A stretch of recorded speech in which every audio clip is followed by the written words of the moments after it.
नमस्कार, मैं Brajesh Chaurasia the tech byte में आपका स्वागत है। हम इस वक्त मौजूद हैं मुखर्जी नगर जिसे आई फैक्ट्री कहा जाता है। यहाँ से देश की सर्वोच्च सेवा की तैयारी करने के लिए छात्र आते हैं और यूपीएससी, स्टेट पीसीएस, अन्य आयोगों की तैयारी करते हैं। आज हम इन छात्रों के बीच में आए हुए हैं। आज हम इनसे बात करते हैं कि इस समय देश का युवा क्या चाहता है, देश का युवा किस बदलाव को चाहता है या नहीं चाहता है। इन्हीं सब मुद्दों को लेकर आज हम उपस्थित हुए हैं दिल्ली के मुखर्जी नगर क्षेत्र में। आइए आज देश से हम युवाओं से बात करते हैं, उनके समस्याओं के बारे में बात करते हैं। मेरा नाम महेश स्वामी है।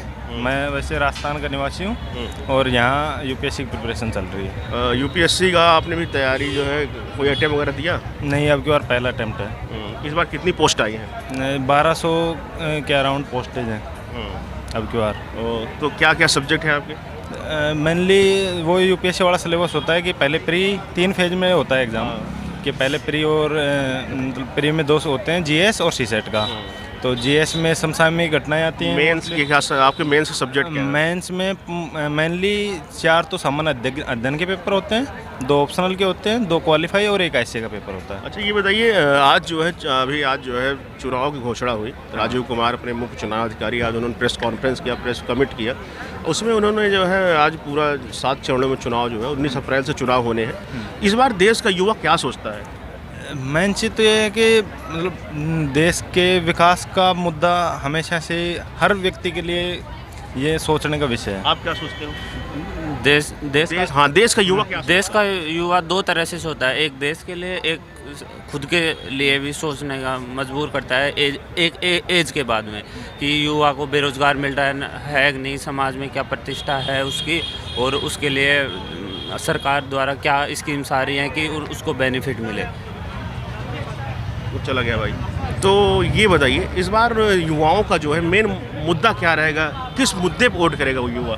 देखो, मेरी बात करता हूँ तो मेरा तो मेन मोटिव ये है कि एचडीआई में हम 2021 में 135वें स्थान पर थे, और हाल ही में यूएन का जब कल एडिटोरियल आया था उसमें भारत ने 1 अंक का उछाल आया है कि 1 रैंक की ग्रोथ की है, 134वें रैंक पर आ गया है भारत।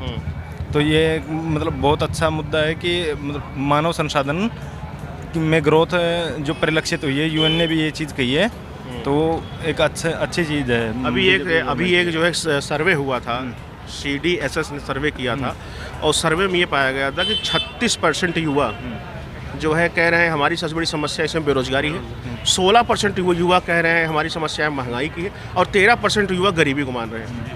क्या वाकई जो है छात्रों को जो है इसमें बेरोजगारी परेशान कर रही है? बेरोजगारी तो सर परेशान करेगी ही, मेन ये तो मोटिव है ही, क्योंकि रोजगार तो आज सामाजिक प्रतिष्ठा का दूसरा सूचक बन गया है, सरकारी नौकरी एक प्रकार से देखा जाए तो रोजगार तो बेरोजगारी एक महत्वपूर्ण मुद्दा है जिस पर हम मतलब बेस लेके चल सकते हैं वोटिंग पे। अब बेरोजगारी सबसे बड़ा इस वक्त देश में सबसे बड़ा मुद्दा बेरोजगारी है। आज युवा सोच रहा है कि हमें रोजगार मिलेगा कि नहीं। आप कहाँ से, आप किस राज्य से बिलोंग करते हैं? राजस्थान से, राजस्थान के जयपुर ज़िले से जी।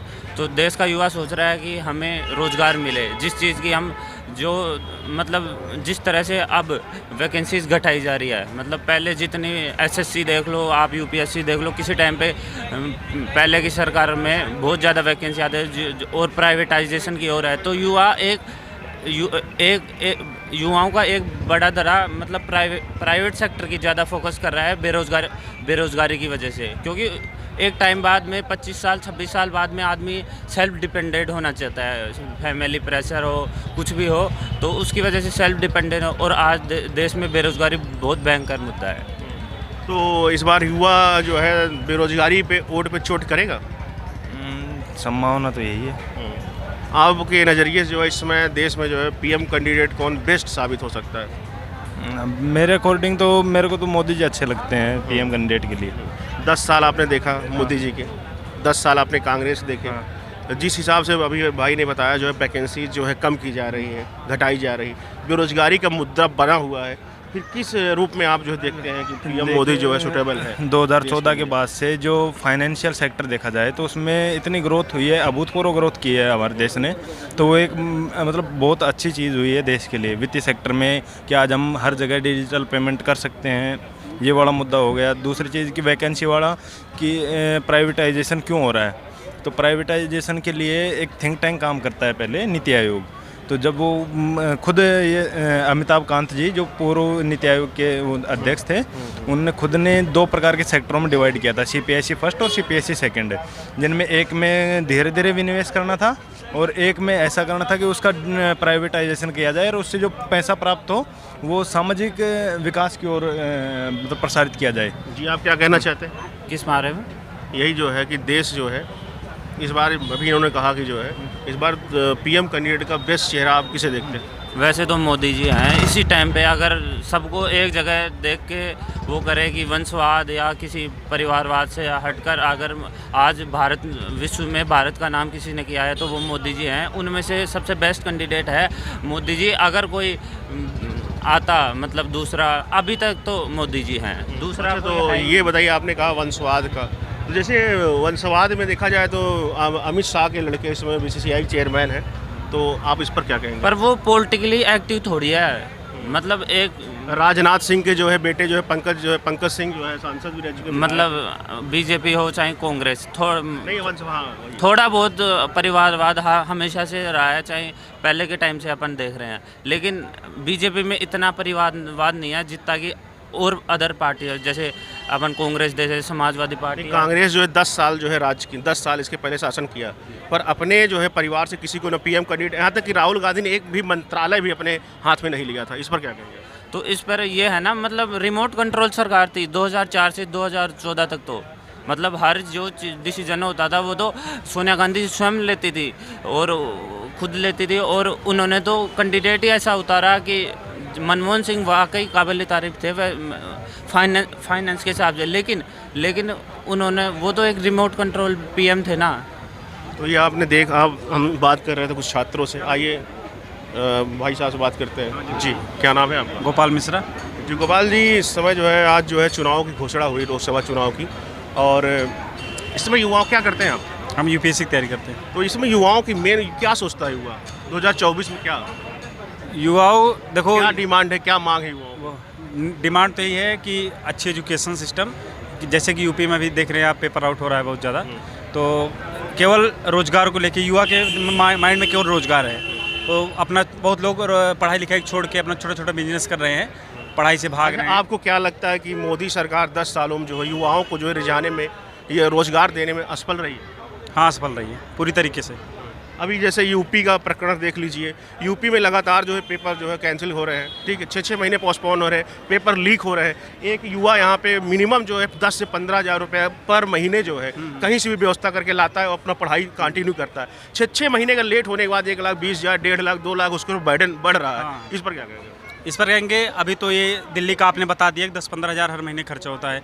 अब हमारे कई मित्र हैं इलाहाबाद, वो अपना 10-20-50 हज़ार उधार लेके लोग गए हैं अपनी तैयारी करने, यूपी पुलिस की करने गए थे, लेकिन समय इतना कम हो गया कि जैसे अब 6 महीने पोस्टपोन हो गया है, अब उनके पास खर्चा नहीं है 6 महीने रहने का, वो छोड़ के गाँव में आ रहे हैं, लेकिन उनका वो जो मोराल वो डाउन हो चुका है कि अब यार फिर से 6 महीना इतना दिन तैयारी का खर्चा पूरा, और दिमाग में जो एक टेंशन होता है घर परिवार को बहुत ज़्यादा बढ़ गया है। अच्छा, तो दिल्ली का खर्चा तो आपने बता दिया, इलाहाबाद को तो मान लीजिए। अच्छा, ये बताइए फिर इस बात जो है देश का युवा, जो शिक्षित युवा है, हम इसमें मुखर्जी नगर खड़े हैं, देश की सर्वोच्च सेवा की तैयारी आप करते हैं, इस बार किस मुद्दे पर वोट करेंगे आप? मुद्दे पे युवाओं का सोच तो ये होना चाहिए, उनको एजुकेशन, हेल्थ, इन सब चीज़ों को ध्यान पे देख के करना चाहिए कि पिछले 10 सालों में ये BJP गवर्नमेंट ने क्या क्या किया है इन सब मुद्दों पे। अच्छा, 10 साल जो है आप BJP की सरकार देख लिए और 10 साल आपने कांग्रेस सरकार देखे थे, ठीक है, तो दोनों में क्या समानताएं थी, क्या विभेद थे, क्या थे? विविधताएं बहुत है, बहुत डिप्लोमेसी जो है बहुत चेंज हो चुकी है तब से अब में, क्योंकि बहुत सी जो गवर्नमेंट एजेंसियां हैं वो अपना जो बेसिक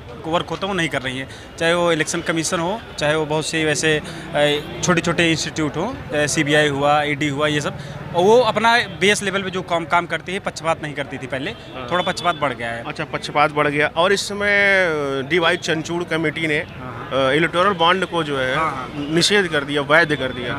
अभी इनसे बोला गया सार्वजनिक करने की, अब धीरे धीरे सार्वजनिक कर रहे हैं। इलेक्टोरल बॉन्ड पे क्या बोलना चाहिए? इलेक्टोरल बॉन्ड पे आप देखेंगे पिछले 10 सालों में एक पार्टियों को कहाँ से फंड मिला है। बहुत सी बड़ी बड़ी कंपनियों का नाम आया, अभी लिस्ट मैंने देखा था 2-3 दिन पहले आया था, उसमें बहुत सी बड़ी बड़ी कंपनियों का और बहुत ज़्यादा अमाउंट में ये खर्च करते हैं। वहाँ वो अपने जो चुनाव में वोटिंग करते हैं उनको पैसा दे के वोट लेते हैं, या फिर बड़ी बड़ी रैलियाँ निकालते हैं। इसमें जो खर्चा आता है वो अपने कंपनी, उसके एवज में कंपनियों को रिवार्ड बने रहने के लिए कि आप हमारे यहाँ बिजनेस कीजिए।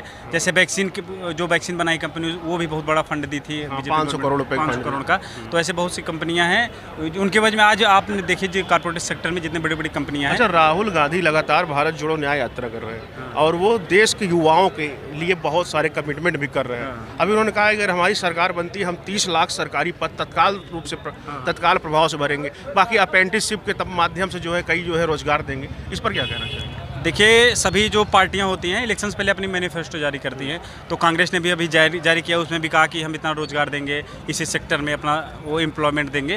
तो वो तो देते हैं, मतलब सब विपक्ष भी कहेगा, फिर जो पक्ष में है वो भी अपना बट इस मैनिफेस्टो में इस बार तो मोदी जी अपने मैनिफेस्टो में घोषणा में इस बार मोदी की गारंटी चल रही है। हाँ। ठीक है, जैसे वो कहते हैं कि मैंने 5 लाख तक का जो है जीवो दिया है, स्वास्थ्य बीमा दिया है, कार्ड दिया है, ठीक है, और भी सारी उनकी कमिटमेंट है जो है जल नल जोड़ा है, जल घर नल, हाँ, ये सब बहुत सारे। लेकिन इस बार युवा इनके मैनिफेस्टो में नहीं दिख रहा है। युवा को मेन रोजगार है, वो नहीं मिल पा रहा है। युवाओं को इस बार हाँ रोजगार है। मोदी जी के जो है इस बार केंद्र में जो है युवा है कि नहीं है? युवा भी अब युवाओं के सामने वो हट चुके हैं। वो जो 2014 में छवि थी, 2017-18 में थी, वो अब नहीं रहेगी। क्योंकि पिछले 2014 से 18 तक तो चीज़ें सही थी, उसके बाद तो रोजगार को लेके इतना मतलब न्यूट्रल रही है सरकार किसी भी चीज़ में, बहुत कम, मतलब रोजगार तो। अच्छा, आप क्या चाहते हैं इस बार सत्ता परिवर्तन हो कि बना रहे? सत्ता परिवर्तन मतलब सत्ता परिवर्तन की राह हम डिसाइड नहीं कर सकते, हम तो वोट दे सकते हैं, लेकिन इतना कहेंगे कि इतनी चेतावनी आम नागरिकों को दे देनी चाहिए बीजेपी गवर्नमेंट को कि वो अब काम करना शुरू कर दें। अगर अगली सरकार बनती है तो, अगर नहीं बनती है तो मतलब ध्यान देना शुरू कर दें कि जो चीज़ें कमज़ोर पक्ष है उस पर काम करना शुरू कर दें। ठीक है, तो ये मैं बात कर रहा था इनसे जो है, और भी हम आगे जो है किसी लोग जोड़ते हैं, देखते हैं क्या और बातें निकल के आती हैं। आइए इसी सिलसिले में आगे जारी रखते हैं।